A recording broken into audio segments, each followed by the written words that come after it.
And Richard.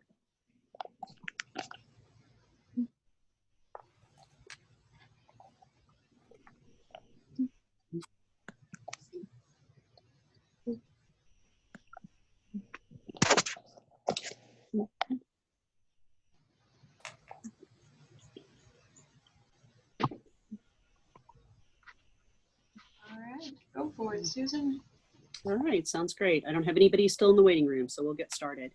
Welcome to the Scouting Ministry in the African Methodist Episcopal AME Church.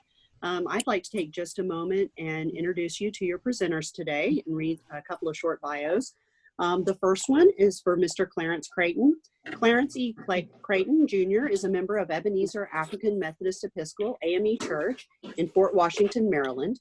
He is the Director of Boy Scouts for the AME Church. He is the membership chair of the BSA Religious Relationship Committee.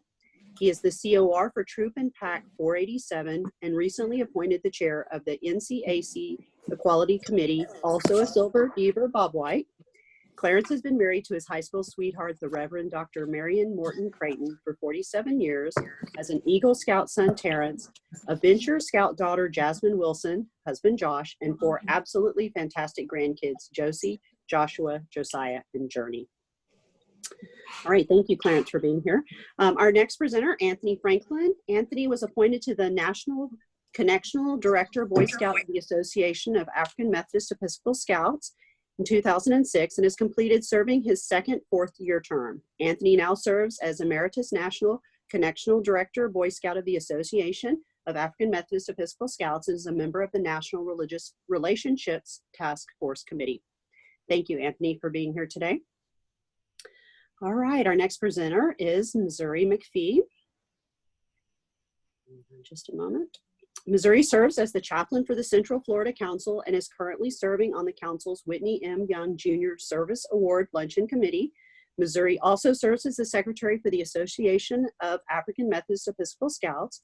She has been instrumental in highlighting the profile of the scouting ministry in the 11th Episcopal District of the AME Church by hosting Merit Badge Universities for the past 3 years at the seat of the annual Christian Education, Youth, and Leadership Congress, having scouts from as far away as Germany to participate, and Missouri is the mother of a Life Scout.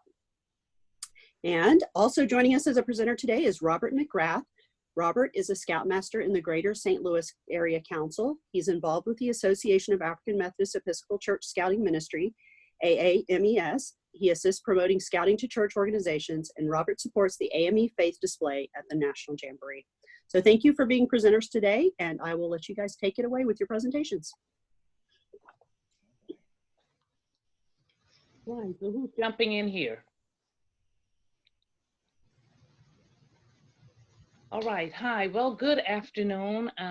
Thank you all for taking time out of your day to be with us, and I'm always excited, 1, to share my faith, but 2, to share anything I can about what I consider the gospel according to Scouts. It has been a blessing for my son and as well as for myself, and so I always think it a privilege when I get an opportunity to do this. So before we get into this, I don't know how many people on participants here are familiar with the African Methodist Episcopal Church, but I thought it would be okay to go ahead and give a brief history of the AME Church. And that's what we refer to it as the acronyms. We have some dates here. 1787 is considered the Great Walkout at St. George's Methodist Episcopal Church in Philadelphia, Pennsylvania. This is the stuff that legend and lore is made of in our denomination. Richard Allen, Absalom Jones, Daniel Coker, and a number of other AMEs, well, a number of other Black Methodists were kneeling at the chancel rail to pray when they were interrupted by a white usher who instructed them that their place was in the balcony and that they were prohibited from praying at the chancel rail. And those of you who may not know what a chancel rail is that a barrier between the altar and the congregation. And Richard Allen said to the usher that if you allow us to finish praying, we will rise up and we will trouble you no more. And after they had finished praying, they rose and they staged then the great walkout of St. George's Methodist, where most of the Black Methodists there followed them out. They founded something called the Free African Society, which is not a religious society. It was typically founded to assist newly freed slaves migrating from the South to the North and runaway slaves with finding work, finding a place to stay, where the hairdressers were in town, where you get your dry cleaning done and your shoe polish. So this is what they did. They cared for the widows and the orphan. Now, out of the Free African Society, we like to say came 2 congregations, but really 3. Bethel AME Church in Philadelphia, where Richard Allen became the pastor.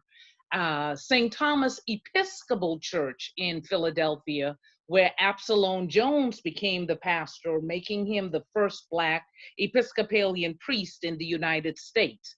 And then there was Bethel AME Church in Baltimore, Maryland, where Daniel Coker became the pastor. In 1816, the church was formally organized and incorporated, with Richard Allen becoming its first elected and consecrated bishop. He was consecrated by the Methodist bishop, Francis Osbury. Now, folklore has it that Daniel Coker was actually the first elected bishop of the AME Church, but due to the lack of pigmentation in Coker's skin, meaning that he was light, bright, and darn near white, they did not feel that he may have been an accurate representation of the AME Church. And he abdicated Richard Allen too was 20 years Coker's senior, abdicated his position to Richard Allen. So now we say the 100, when we're introducing a bishop or calling a bishop's name, my bishop was the 115th elected and consecrated bishop in the life and work of the African Methodist Episcopal Church. What does AME mean? Well, the A is for African, which is our people. That's what they were called back then. They were simply called Africans. It wasn't African American, wasn't Black, it wasn't Negro, it was simply African. So Richard Allen maintained that. Methodist is our denomination. We are part of the Methodist body. And Episcopal is we have a hierarchical form of government, meaning that we are ruled by bishops. Next slide, please. Amanda? Okay, so what do we believe as AME? Well, we are Wesleyan in our doctrinal beliefs. We adhere to the 25 Articles of Religion, the Apostles' Creed. We believe in 2 baptism, that of Holy Communion and baptism. And just so we are aware, John Wesley, who was an Anglican priest, is the founder of Methodism and took the Articles of Religion, the 39 Articles of Religion from the Anglican Church, and condensed it to 25 and this is what most, if not all, Methodist bodies are governed by in terms of our doctrine. To date, the AME Church estimates a membership of 2.5 million in 7,000 congregations across North America, the Caribbean, Sub-Saharan Africa, Ghana, South America, the United Kingdom, and India. And we have 20 Episcopal districts. All of our congregations are divided into Episcopal districts. We also hold in ownership some 8 to 10 colleges and seminaries that we support as well. The first church, and we are the first church to be developed or brought into being based on sociological rather than theological ideations. And you see in the back of the slides, you see some of the Episcopal districts. Next slide, please. Okay, African seeds of scouting. This is, so this is why scouting is right up our alley for people of African descent. Next slide, please. Okay, the Mafeking hat, which is what we see some of our scout masters donning. The Mafeking cadets were formed by Lord Edward Cecil shortly before the 217-day siege of Mafeking in South Africa, and the name Mafeking has undergone quite a number of spelling revisions. And Amanda and I were just talking about spelling before everyone came on. During the Second Boer War in 1899 to 1900. Now, Lord Baden-Powell was the one that the British Empire sent to undertake the siege of Mafeking. And during that time of Lord Baden-Powell's military career in the British military, the British Empire was a vast empire. There is a saying that says that the sun never set on the British Empire. That's just how vast their land holdings were. And during this time in particular, they were really conquering much of Africa. So Lord Baden-Powell was impressed by the Mafeking cadets, and he used them as scouts on some of his mission and to aid him in this siege of Mafeking. And it is said that these scouts, who were boys, young boys, not men, were the inspiration to the scouting movement.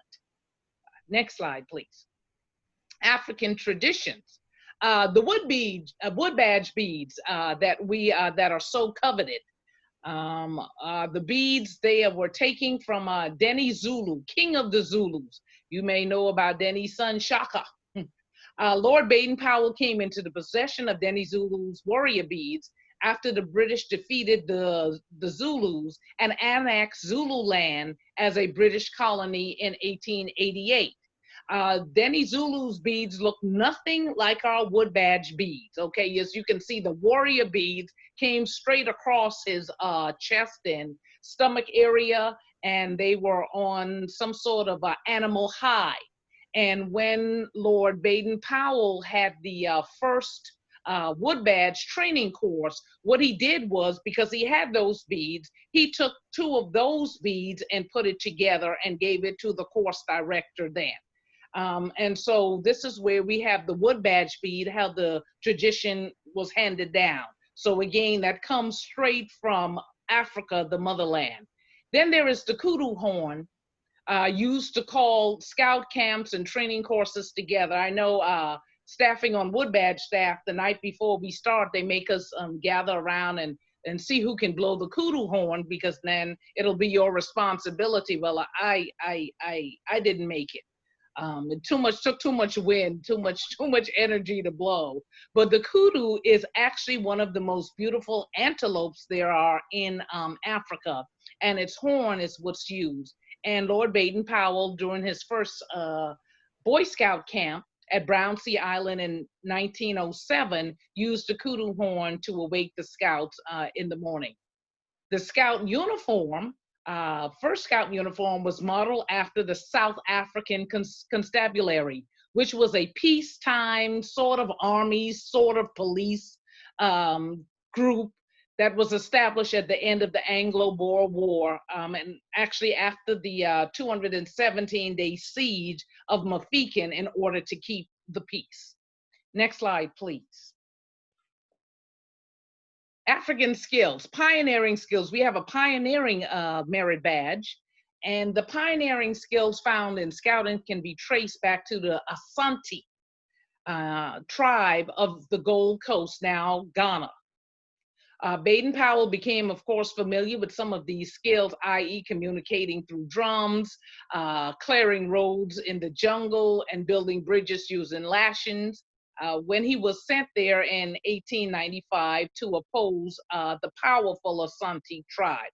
Again, the British Empire was expanding its empire throughout sub-Saharan Africa, and from time to time, they would encounter tribal folks who were not pleased with the expansion. And even the left hand shake is how brave warriors greeted each other. And that's what we do in scouting when we're in scouting uniform. We shake with the left hand. Well, the thing with shaking with the left hand, when Baden-Powell met the leader of the Asante tribe, the leader extended the left hand, which confused Baden-Powell. The leader explained it this way. The left hand is typically the hand that is used to hold your shield. The right hand is the hand that you use to hold your weapon, in their case, which may have been a spear.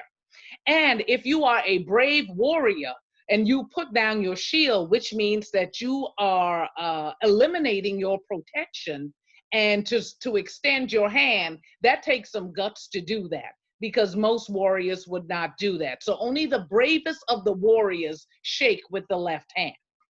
Next slide, please. Scouting history in the AME Church. Next slide.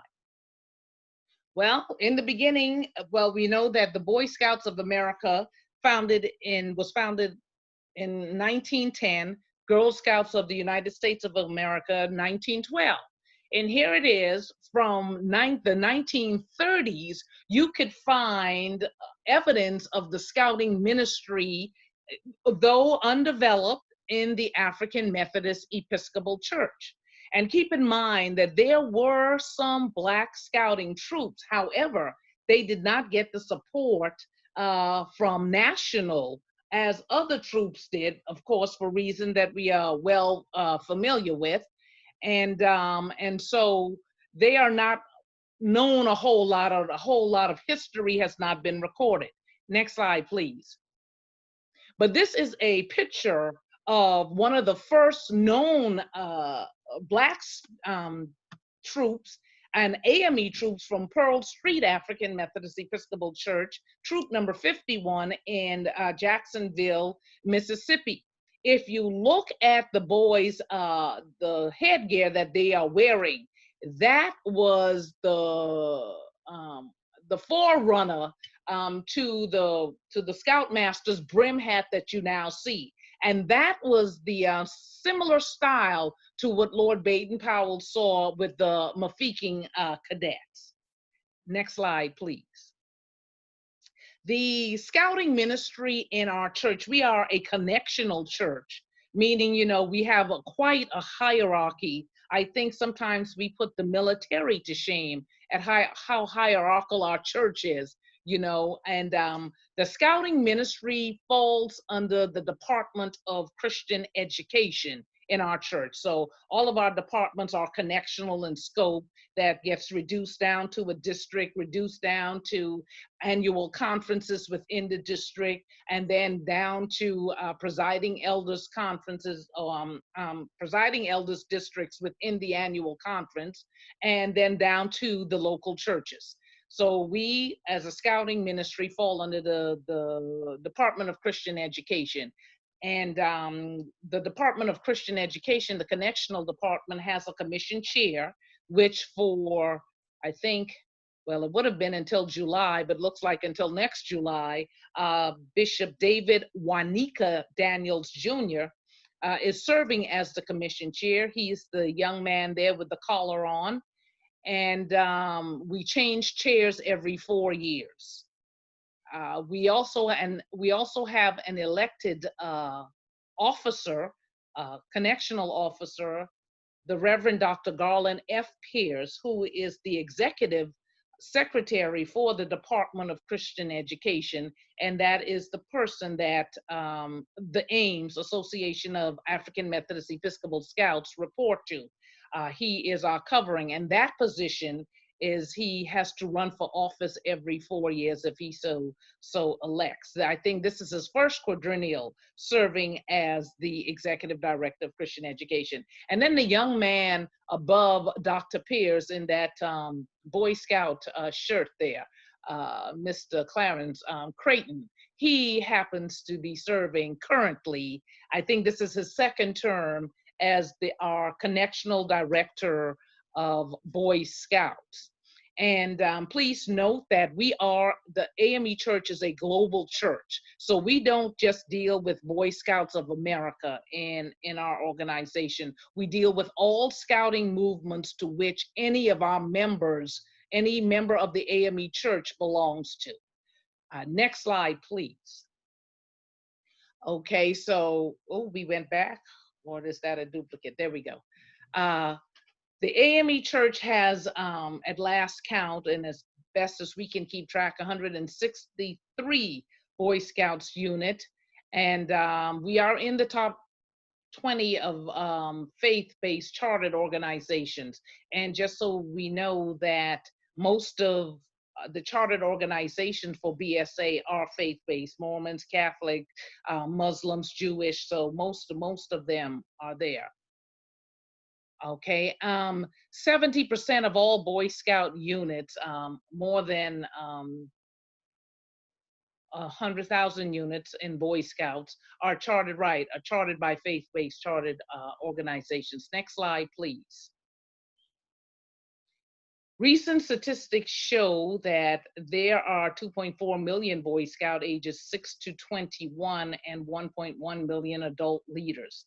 And that's, so as you can see, the AME Church, we're not even really, we're just a small fraction of that.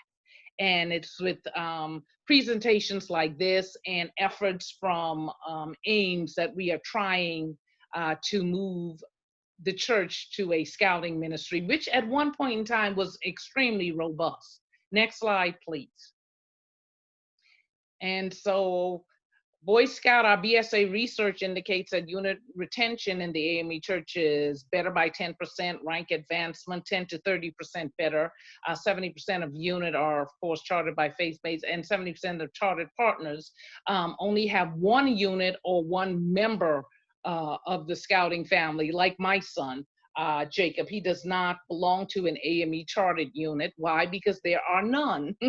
No Boy Scout, AME chartered Boy Scout units in our area. And so, but I think Clarence tries to keep him extremely involved in what we do as AMEs and AMEs in scouting. Next slide, please. The Association of African Methodist Episcopal Scout, AAMES is what we call ourselves, is a denominational scout association recognized by the Boy Scouts of America and the Girl Scouts of the United States of America. Please note that what makes our association unique is that we have a joint effort between both the BSA as well as Girl Scouts USA. And so that makes us quite unique in our scope. So we just don't focus on Boy Scouts, we also focus, all of us together, focus on Girl Scouts. So some of us have had to learn Girl Scout stuff, and the Girl Scouts leaders have had to learn Boy Scout things in order to move it forward. Next slide, please. We have been chartered, we have been to encourage every AME church to organize and support a Girl Scout and or a Boy Scout unit, which includes Cub Scouts. Now that's a family affair for Cub Scouts. And when BSA changed to where girls could now join the Boy Scouting programming, we did not change our stance on that as an association, as a church. If we don't have co-ed or co-mingling of the girls and boys who wish to join Boy Scouts. If they want to have a separate unit, then they'll have to have a separate girl unit, but we strongly encourage girls to join the Girl Scouts USA. That is our stance on that. We will not discourage them if they want to join BSA. We will just try to find a way to make it work for them. The mission of AAMES shall be to encourage and support African Methodist Episcopal congregations and their ministries with youth, using the program of BSA and GSUSA by encouraging AME congregations to incorporate scouting into their programs of leadership training and community outreach, and two, fostering individual religious growth of youth and adults through the religious recognition program of the AME Church. And we'll say more about that later in this presentation. Next slide, please. Harvest and scouting. We're going to go through these slides rather quickly. So 60 to 100%. And anytime Clarence or Bob would like to jump in, please feel free.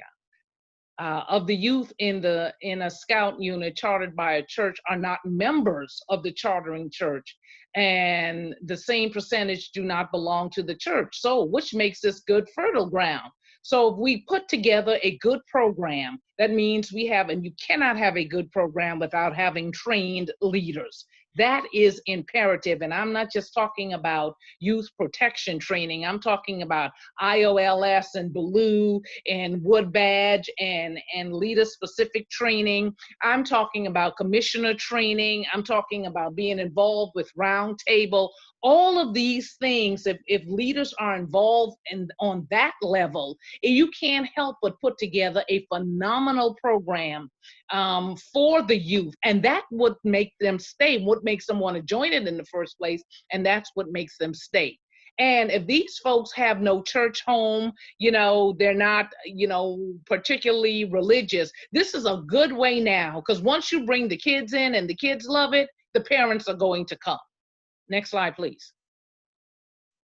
So the responsibility of chartered organizations, our chartered organization, provide adequate meeting facilities, and any other charter organization providing quality leadership for scouting units, appoint a charter organization representative to coordinate all scouting unit operations within the organization. And which means then that it is the expectation that the troop, the pack, the crew, whomever is being chartered works closely with the chartered organization. Next slide, please. And let me add to that too. The other thing that we try to make sure that we're doing, as Missouri just said, was that we try to encourage our units to get involved at every level of scouting. Understand there's nothing new under the sun in scouting, and things have been planned for months as well as years. And we find ourselves sometimes finding out an event that takes place 2 weeks from now. They say, why didn't I know about it? Because you didn't get involved in it. You didn't go to the round tables. You didn't go to the board meetings. You didn't participate in any of the outside activities beyond that of your particular troop. So we encourage them to do that, because that's the only way they can really get the full feel of scouting, and their units can really flourish. Okay. So how do we promote scouting? I mean, this quite fertile ground for some of our churches. We have organization membership. We have the Bishop's Award of Excellence. We have National and Episcopal AME Camporees. Of course, we promote the Religious Emblem Award, not just with scouting youth, but with all of the youth. That is the prayer.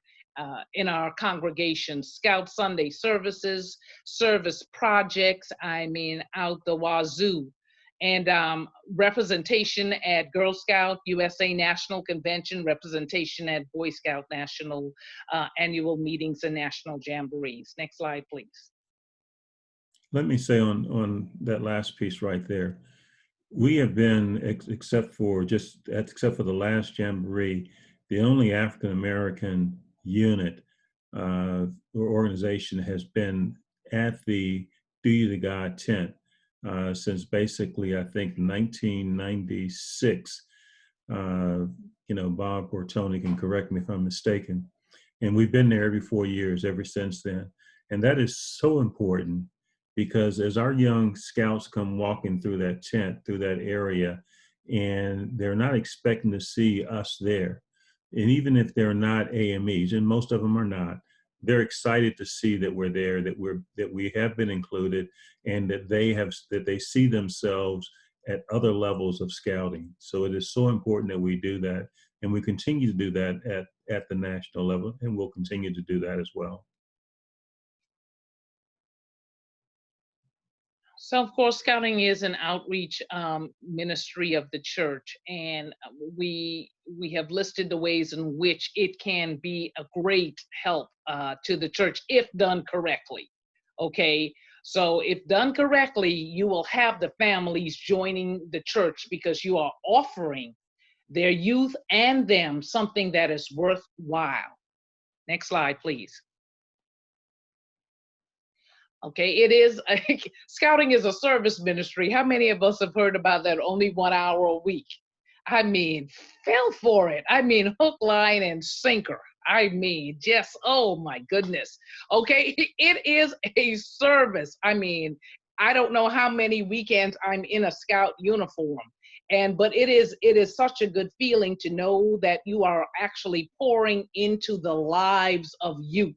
And you're making a positive difference because they could be doing so many things. And Scouting is a go-to ministry for the church where there is a program going on that needs help with ushering, site setup. My son has, even though my church does not charter a Boy Scout troop, and we have quite a large church that he and I belong to, which is 45 minutes away from our home. But anytime the church there needs something done, we've had quite a few Eagle projects there. We've had where he would organize his troop and bring them from Sanford to Orlando to do things at the church. And it's funny because the pastor of the church said, "Oh my goodness, I didn't realize all of this." I said, "Yes, all of this happens with Scouting." And it is such a good way for the youth to give back as well. And Scouting trains and exposes our youth to opportunities they might not otherwise have. And again, testimony, since this is a faith-based presentation. But the testimony is this: I'm not one, I was born and reared in the Bahamas, but I can't swim worth a darn. Sink like a rock if you put me in water. My son went to National Jamboree a couple years back, I think 2017, and they're sending me back pictures of him whitewater rafting. And I'm thinking like, excuse him? I mean, and having the time of his life. He would never have been exposed to that opportunity had it not been for his involvement in Scouting. I mean, just so now that built his confidence. He think he's, some sort of superhero that he can do most things now. But this is what Scouting does. Next slide, please.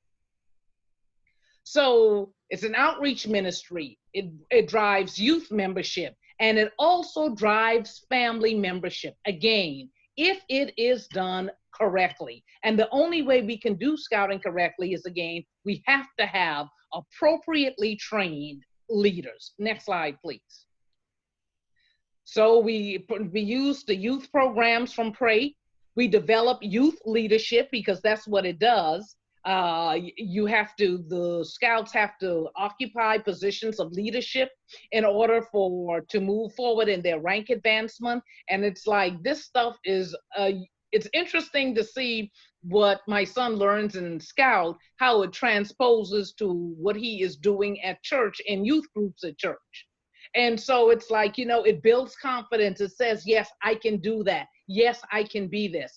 And then you have a whole volunteer staff that you are training them how to work with you, training them how to keep youth safe. Next slide, please. Fruits of our labor. So this is what we've produced: independence, self-esteem, confidence, of course, character development, academic success. For the longest, that's been the carrot and the stick at my house. You love Scouting, your grades need to reflect it. we have scouts. We like to have scouts who have great academic success. Leadership skills are extremely important and vital, and they learn how to work with each other. And they don't always get their way, and it's safe for youth. That is the biggest thing, particularly with urban and inner city and rural areas for our youth, is to find programs where they can be safe. And it goes beyond child sexual abuse. We're talking about safe from gangs, safe from drugs, safe from bullying. There's so many things where scouting ministry provides a safe haven. Not only does it do that, but you have leaders in place that if something is going on in the home or in the community, whereby a youth can feel comfortable coming to speak to. And of course, you've got, it reinforces the values. What's being taught in the home, being taught at church is also being taught in scouting. Next slide, please. More evidence of the harvest, variety of activities. Youth serve in the community, they get recognition, they have fun, which is a good thing. They meet new people, and people enjoy meeting them. Next slide, please. Okay, elements needed to nurture the harvest, because we need young families. We need families who can come in and help and are ready to work. You have Tony and Clarence and Bob, they've been in this thing forever. And I'm so impressed that they're still here. They have no children in it. But we need young families. We need to develop scout leaders. That means everyone in the church, every youth worker in the church, whether you're working with scouts or not, should be YPT trained. And just so we know that, I work with the young people department, young people and children's division in our church. And the way I did it was every youth supervisor in the church is now YPT trained. That was the training for us, for them to ensure that we keep youth safe. And I did it that way because, believe it or not, the BSA's training was more stringent than what our Episcopal office was offering. And then we developed community partners. That's my son with the wild hair, and the former sheriff of Orange County, Florida, who is now the mayor of Orange County, Florida, Jerry Demings. He's a member of our congregation. Next slide, please. Can we have Tony talk about how, this is good, how scouting was affected in his church? Go right ahead, Tony. Can you hear me? Yes. All right, great. My microphone's up. But scouting in DuPage AME Church, it really became a family project. We started out with 7 Boy Scouts, 7 Cub Scouts, and basically about 8 Girl Scouts back in 1989. And fast forward to today, we've have had 37 Eagle Scouts to come through the program. We've had 47 Girl Scouts that have come to the program. At the time that we started, the church only had about 100 members. We now have over 7,000 members in the church. On 5th Sundays of every month, the scouts do all the ushering, they take all the collections, they do all the worship prayer, they do all of those different things. And we have families that come to church that have never come before because their kids are participating in those particular services. So it has helped us grow tremendously as a community service oriented church. And it's just a joy to see it because they all come together in this one big family. I think the next slide probably demonstrates that. Amanda, the next slide.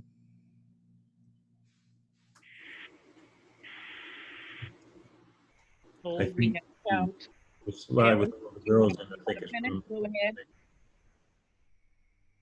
Tony? Are any of those you girls out of DuPage? Tony, Yeah, can you those, talk about those this girls, slide? the girls that you're looking at, they're out of DuPage AME. Those are last year's gold awardees. Okay. In it for the church. And we have gone through some of this already in terms of what's in it for the church. Parents are looking for value. Religious organizations share common goals. Adult leaders, and it targeted underserved population. I despise the word underprivileged simply because children are underprivileged because they're underserved. And if we would serve them like we serve everyone else, they would not be underprivileged. So it's a roundabout thing, but underserved population. Next slide, please. So we have our religious activities. We as AMEs ascribe to the pray awards, which has been really great. My son has been doing it since elementary school. So this summer, I'm trying to kickstart him to finish, well, to actually start God and Life. That's the last in the series for him. But Jesus and Me is a new one, which is for, I guess, the Lion Cubs, the kindergartners through first grade. So they've switched that up a little bit. And then there is God and Me, still elementary school. God and Family I left off, which is the yellow one here is Webelos, 4th and 5th grade. And then we move to God and Church, which you also get a pin for your church's emblem if your church has one, or if you have a denomination that ascribes to pray. And we also do a supplemental booklet, and so that AME youth can understand the structure and nature of the AME Church. Next slide, please. We also ascribe and we also encourage participation in Praise Duty to God Pack series and Bible Basic RP3 series. Again, youth do not have to be scouts in order to participate in either of these programs, the God and Country program or the Duty to God or Bible Basics. It's a fun way to get them to learn the Bible, and then it also gives them an incentive to keep studying. And what we like to do at St. Mark is when the youth have earned this, make a big deal out of it on the Youth Sunday, which is 4th Sunday of every month, and award them their patch or their medal and pin. So it's a good way to encourage them and really get them going and get them interested, not just in church, but actually what is being taught at church. Next slide, please. Then these are the adult awards. We have of course, from Pray, Building Faith in Youth, and the Service Award. The thing is, you cannot earn these awards. You have to be nominated. And the AAMES, Association of AME Scouts, we also have an award that we give out to adults and youth. The youth, to AME youth, is a little bit different, the criteria. It's called the Bishop's Award of Excellence. And the award has been sanctioned by the Connectional Church and has been entrusted to the Association of AME Scouts to oversee. Now, as an adult, you do not have to be a member of our faith community in order to receive this award. However, the reason for your nomination, the service you give must be to our faith community. So if there is anyone that's outside of the AME Church that's giving service to any particular ministry, scouting included in the AME Church, someone who may have been buying uniforms for scouts for 3, 4, 5 years, someone who may have been making sure that scouts get to camp. This is the type of award that's for them. And you can give it to lay, you can give it to clergy, and the youth ones the criteria is a little bit different for that. But all of that is worked out, and we have that in writing. So if anyone would like a nomination packet, please so indicate in the little chat room. And can Bob talk about the God and Service Award? Yes, go ahead, Bob. Bob?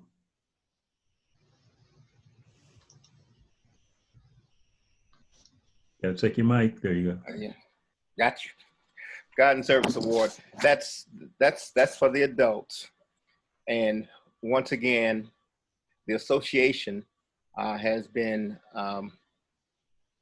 the link for approving those awards, and they're all done by nominations.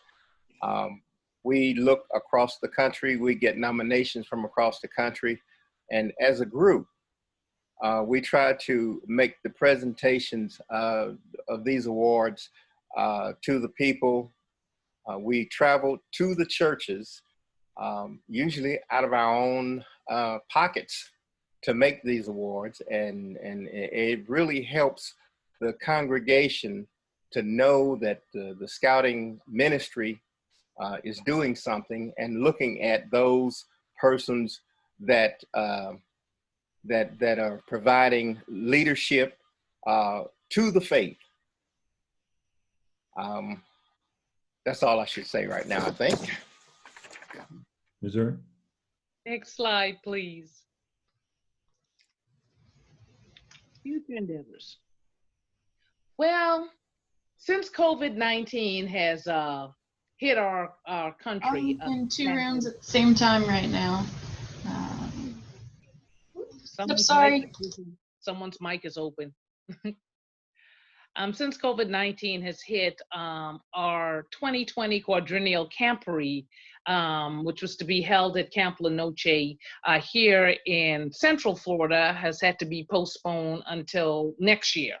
And so the prayer is that the virus is under control by then, or that we have a vaccine.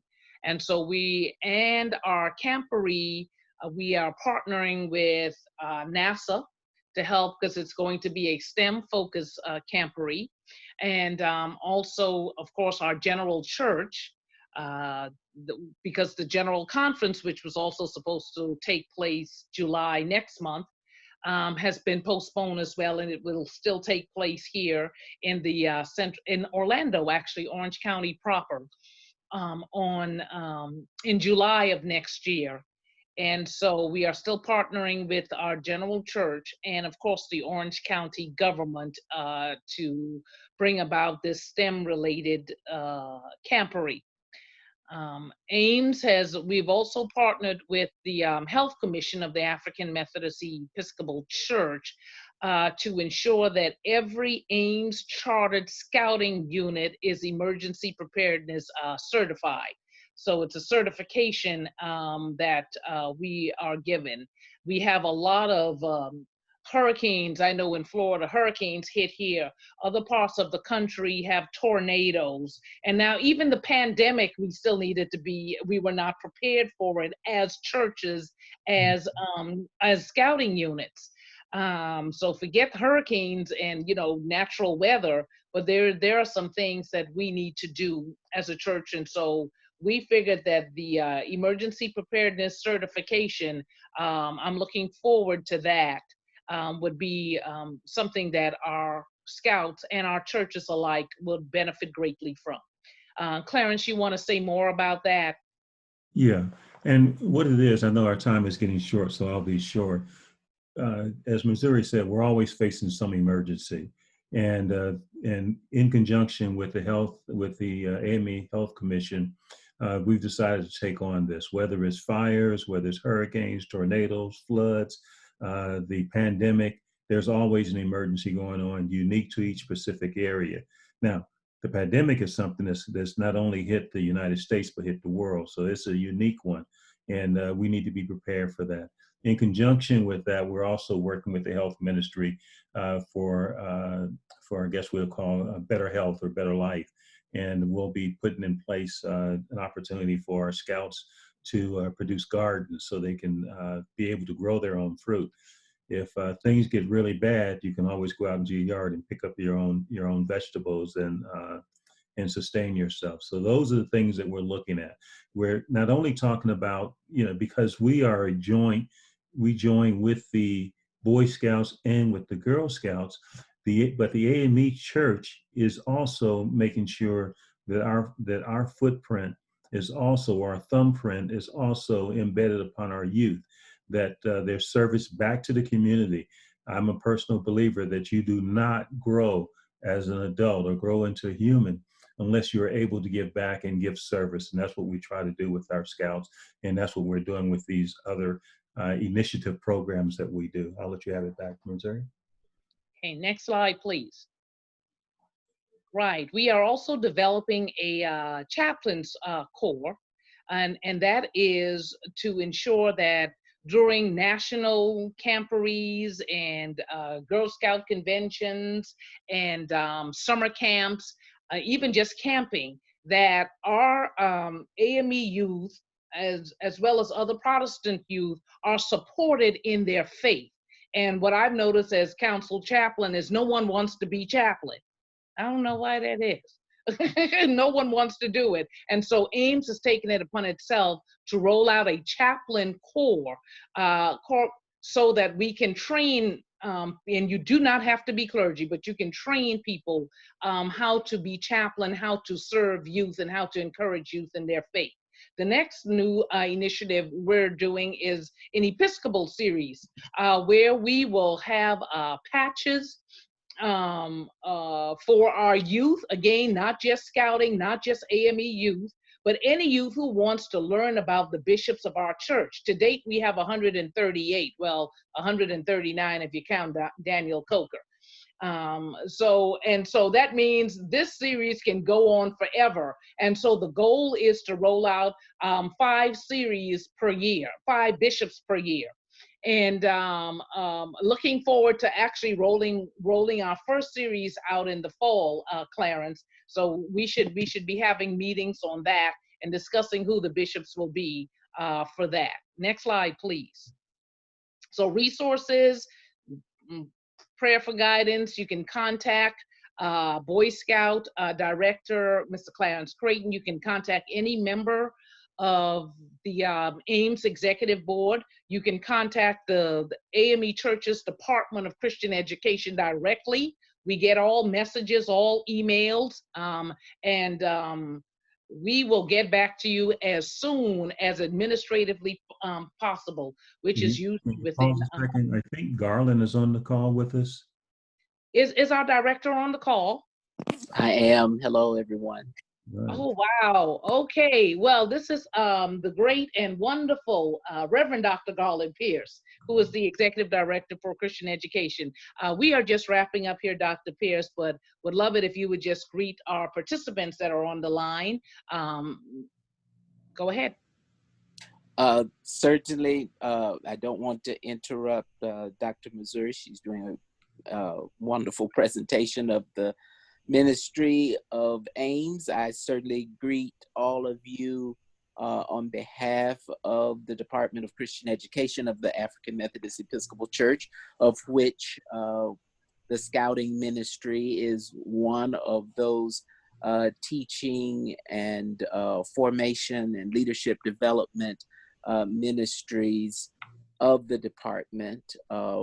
Always active, always advocating for our young people, and we trust that more and more will show interest in the Scouting Ministry and AAMES in particular. Thanks so much. Thank you. Next slide, please, Amanda.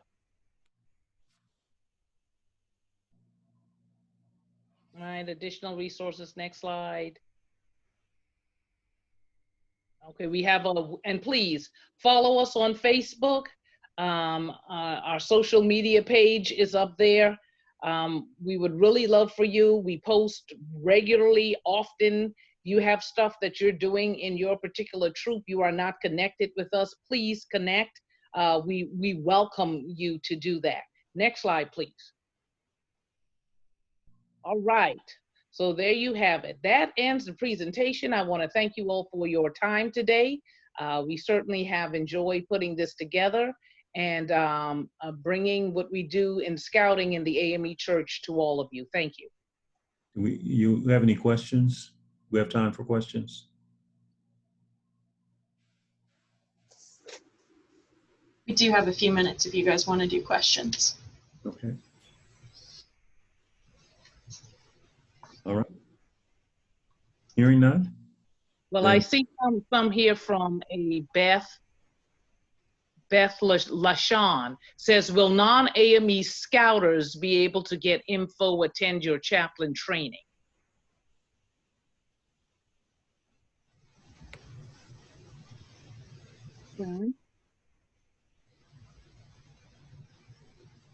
Is that the question to me? Yes. Okay. Will non-AME scouters be able to do our chaplain training? Mm-hmm.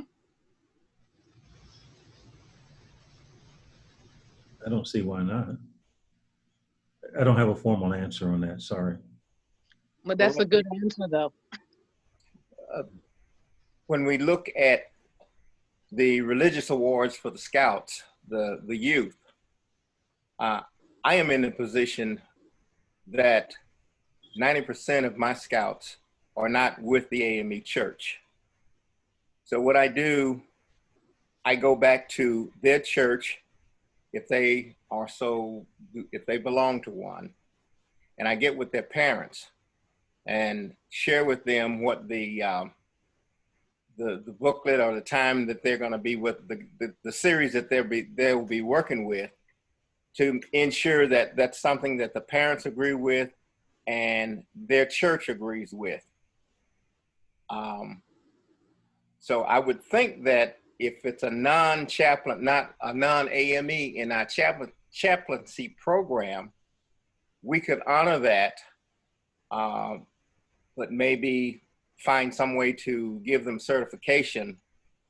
They would have to be working through some other organization and get the organization to buy off on that. Yeah, I think that's something that we'll have to review with Dr. Pierce on how we would do that. Okay. That's all of the questions I saw in the chat box, unless someone on the on here in the webinar. Question about how does a non-AME, or what was the question? There was another question there. How do you identify adult leaders? Tony, you want to handle that one?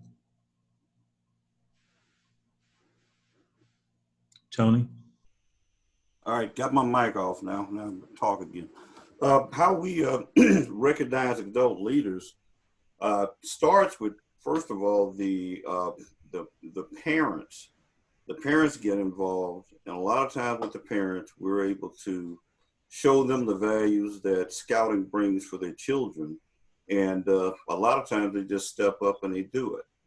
We also use the merit badge system, where we have individuals that are professionals in those particular avenues, and they're from the church. So therefore they don't mind doing sessions of training during that time. But a lot of times after they get done doing one session, they see there's a need for another session, and the next thing you know, they've joined, and now they're out camping with us, and they're doing all these different things. We do the pray program, and we run it quite diligently with several of our ministers to to have those things done. And we do that on a series of different times of the year, so that way the kids can get a viewpoint of it, but also the adult family members can come in also and be involved with that. So we have a lot of different ways that we use for recruiting new leaders, and that's from in-house, and most of the time it usually works out because we become accustomed to those individuals being part of our family. We call it a family. That's all I have.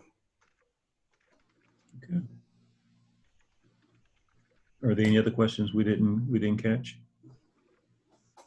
If there aren't any other questions, we want to thank everyone for being on the call with us and learning about what happens in the African Episcopal Church.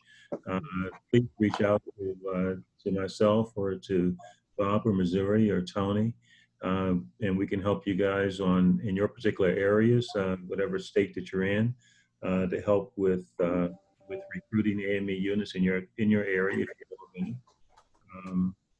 And the bottom line is we're here to serve, so that's what we're here to do.